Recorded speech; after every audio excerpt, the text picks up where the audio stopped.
Gumising na kayo dyan mga anak. Lunes ngayon, may pasok kayo. Bunso, gumising ka na dyan. Maligo na tayo. Ayokong maligo ate, ang lamig eh. Bahala ka kung gusto mong nangangamoy ka. Basta ako, maliligo ako. Okay pa naman yung amoy ko. Pwede pa to hanggang mamayang hapon. Maghilamos na lang ako. Eh di maghilamos ka lang kung gusto mo. Basta ako, maliligo na ako. Maghilamos lang ako, okay na. Naku, ang lamig naman ng tubig. Kahit wala nang liguan kung ganito kalamig yung tubig. Sprinkle, sprinkle na lang ako. Okay na to. Okay na yan. Tapos na akong maligo. Nakaligo na ba kayo dyan mga anak? Opo, Nay. Tapos na po, Nay. O, halina kayo, kumain na tayo. Ano bang ulam natin, Nay? Itlog. Itlog na naman, Nay. Kahapon buong araw na itlog, tapos ngayon itlog na naman. Huwag kang magreklamo, kumain ka na dyan. Itong asukal na lang ulam ko, Nay. Pwede rin naman, basta kumain ka dyan para hindi ka gutumin sa school nyo. Ayos, mas gusto ko pa tong asukal na ulam ko. Mamayang lunchtime, wala ako dito. Bahala na kayong magluto ng uulamin nyo, ha? May itlog pa naman dyan. Hindi kaya nagsawa na yung itlog sa atin? Huwag kayong ganyan, mga anak. Magpasalamat tayo at kahit papano ay may ulam tayo. Sorry po, Nay. Nay, pasok na po kami. Papasok na po kami, Nay. O sige mga anak, ingat kayo. Opo, Nay. Bilisan natin, Bunso, para may hatid pa kita sa school nyo. Oo, ate. Oh, Nyara, papasok ka ba?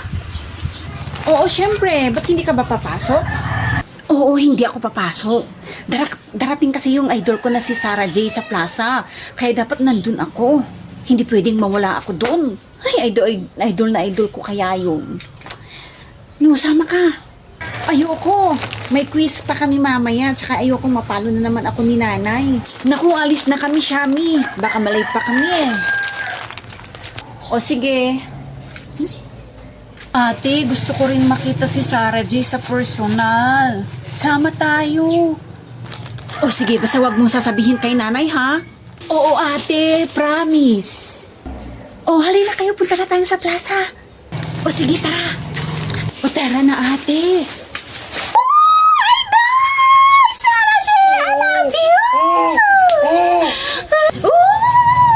Ang ganda-ganda niya, ate.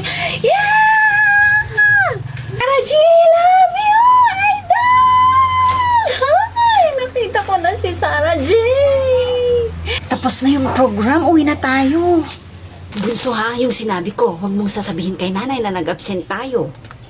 Oo ate, hindi ko sasabihin kay nanay. Oh, nandito na pala kayo mga anak. Nay, nakita po namin ni ate si Sarah J sa personal. Ang ganda-ganda po niya, Nay. Shh, bunganga mo. Ba't pumunta ba siya sa school nyo? Hindi po, Nay. Sa plaza po. Sa plaza? So, umabsent kayo? Oh, ba't natahimik kayo? Ha? Sabihin nyo yung totoo. Opo, Nay. Nag-absent po kami ni ate. Ay, saan nag-absent kayo? Nasaan yung pamalo ko dito? Dito kayo, dito. Nay.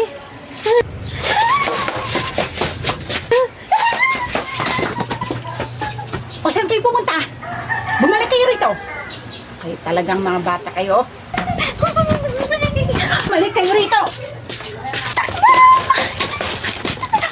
Talagang, hindi kayo talaga nakikinig sa akin.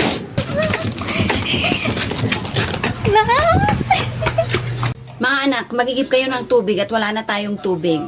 Mamaya na po, Nay. Anong mamaya na? Ngayon na. Sige na. Pinagalit nyo na naman ako eh. Tatapusin ko lang tong pinapanood ko na K-drama. Hindi ka pa tatayo dyan? Oo, ito na, tatayo na. Kailangan pa talagang magalit ako sa inyo bago kayo kumilos dyan. Ay, Sa akin na lang tong 2 galon, ate. Ito na lang sa akin. 1 galon na lang yung kukunin mo. Baka iwan mo na naman yung isa, ako na naman ang magbubuhat. Kaya ko, ate. Maliliit lang naman eh. Bahala ka, basta buhatin mo yung 2, ha? O tara na ate. Hala, yung crush ko nandyan.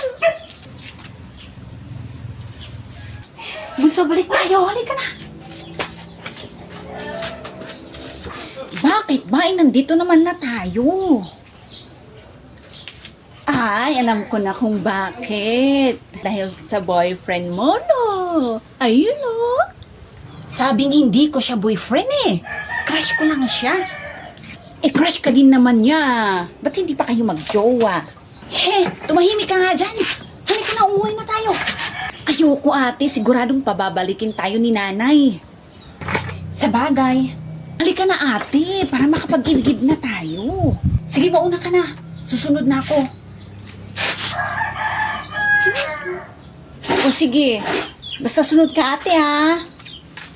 Oo, sige na. Diyan pa kasi dyan. Hello.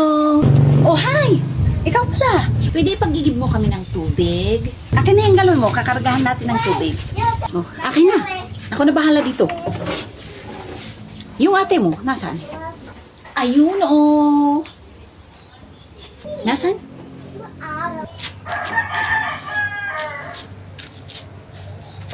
Hi, Nyara.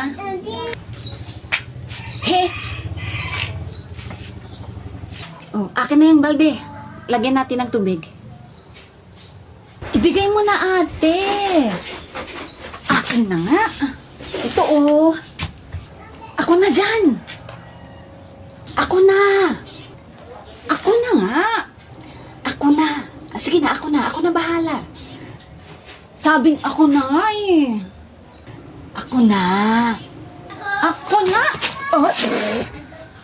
Oh. Naku. Sorry, Nyara, ha. Tingnan mo, ang ginawa mo. Nabasa na tuloy ako. Naku, pasensya ka na, ha. Nakakainis ka. Ang lalaki ka. Kulit mo kasi. Tingnan mo nga yung ginawa mo. Sorry talaga. Sorry? Uy, ang sweet-sweet nila. Anong sweet ka dyan? Totoo naman na, ang sweet-sweet niyo ang dalawa eh. Tapos bagay na bagay pa kayo.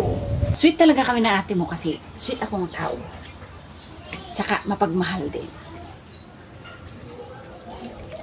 Bagay na bagay kami talaga ng ate mo dahil syempre mahal namin ang isa't isa. Anong pinagsasabi mo dyan? Halika na bunso, alis na tayo. Diyan ka na, visit ka. Oh, akin na. O sige, ito ang bigat eh. Akin na. Ako na magbuhat dyan sa balde. Ate, ibigay mo na rin yung balde para buhatin niya. Wag na, ako na, kaya ko naman eh. Gusto ko lang naman na tulungan ka. Huwag kang makulit. Huwag ka daw makulit. Akin na yung galon. Halika na bunso, tara na. Sige ate, tara. Alis na kayo. Bye-bye. Bye-bye. Ba't ang sungit-sungit mo sa kanya ate? Ang bait naman niya. Talaga? Mabait ba siya? Oo ate, mabait siya. Gusto mo ba siya na maging boyfriend ko? Oo ate, para may tagalibre sa akin ng pagkain. Bunso, di ba sabi ko, huwag kang magpapalibre kung kan-kanino? Ay, oo nga pala. Pagod na ako ate, ang bagyat pala nito. Sabi ko naman kasi sa'yo, 1 galon lang yung kukunin mo. Tingnan mo tuloy. Ikaw naman kasi ayaw mo pang ipabuhat sa crush mo. Nahihiya ako ko sa kanya eh. O edi ikaw na magbuhat nitong 1 galon. Ito oh.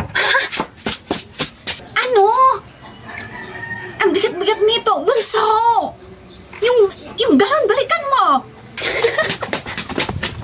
Bunso! Bunso, yung galon!